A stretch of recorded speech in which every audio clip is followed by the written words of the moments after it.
How's everybody doing today? Good. All right. Gonna be all right? Okay. Let's talk about something totally uncontroversial today. Education and religion.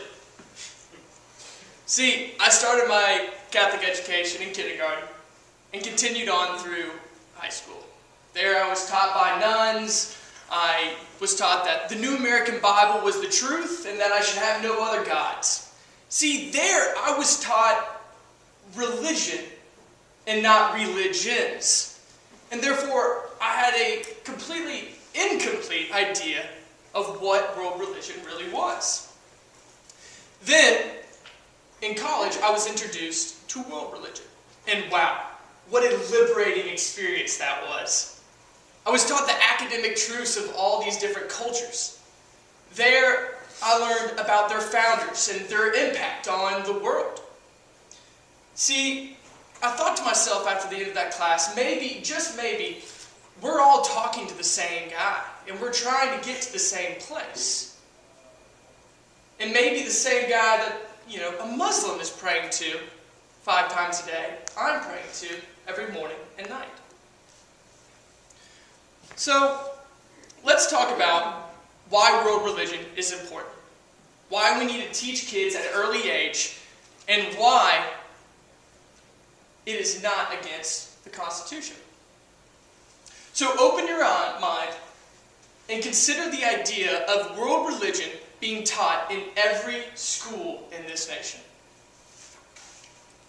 So what is world religion? Well, in an article done by study.com, it says that world religion is a course that teaches about Buddhism, Judaism, Hinduism, Christianity, and Islam. There they explore the historical context of their founders and their impact on the world around us. So why is it important to you? Well, contrary to popular belief, folks, religion isn't going anywhere. In fact, in this Pew Research study, it shows that almost all world religions are poised for at least some growth in the next few years.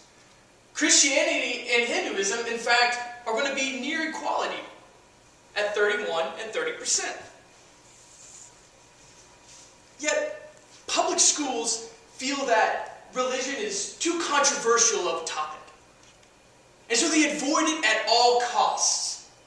But this is simply sweeping an elephant under the rug that you will trip over every time you walk into the room. Let me ask you something. How can you expect a child to understand genocide in Africa or conflicts in the Middle East if they have no idea the difference between a Sunni and a Shiite Muslim? How can you expect a child to understand the significance of the Protestant Reformation if the history of Christianity is completely neglected? In a Washington Post article dated September 8th, 2015, Linda Wertheimer explains that we cannot expect children to understand all the nuances and conflicts of world religion. With that said, if we are preparing our kids to be thoughtful citizens of this world, they should know a thing or two about the people that differ from them. You see, the mind of a child, it's like a sponge. It absorbs everything around them, good and bad. And unfortunately, these kids are prone to bring these negative attitudes with them onto school buses, into the classrooms. That's why we see bullying as early as kindergarten. In a time of so much conflict, how can we avoid world religion? Ms. Wertheimer explains in her article that we need to not only understand that it is not only okay to teach world religion in schools, but it is vital.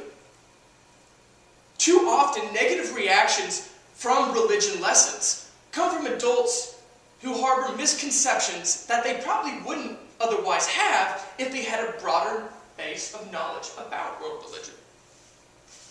In another Pew Research study, it shows that in America, Buddhism, Hinduism, and Muslims are viewed more coldly than their Jewish and Christian counterparts. This may come as a surprise to you because it certainly came as a surprise to me. See, studying world religion will create compassion and tolerance to the people around us who are not like us. Think about all the inaccurate stereotypes we can erase from future generations if we taught kids about different religions as early as elementary school. Finally, my biggest argument I get when I talk about world religion in schools is that it's unconstitutional. Well, I apologize if you feel like this because you're wrong. Teachers have always been able to teach religion. And attorney Edwin Darden explains that teaching the Bible, the Torah, Quran, and other sacred texts have always been acceptable. No one denies that religion has made a huge impact on the world around us. And that if you were teaching them instead of preaching them, this does not raise First Amendment rights.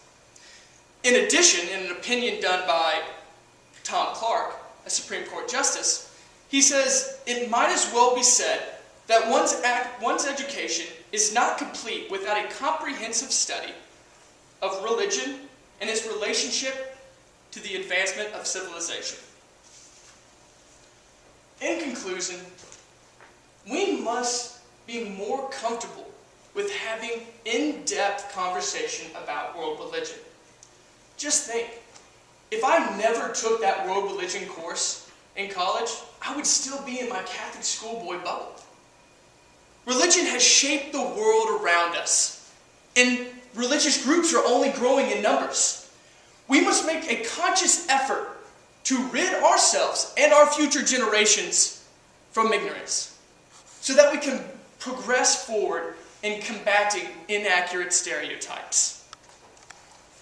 What are we waiting for? The time is now.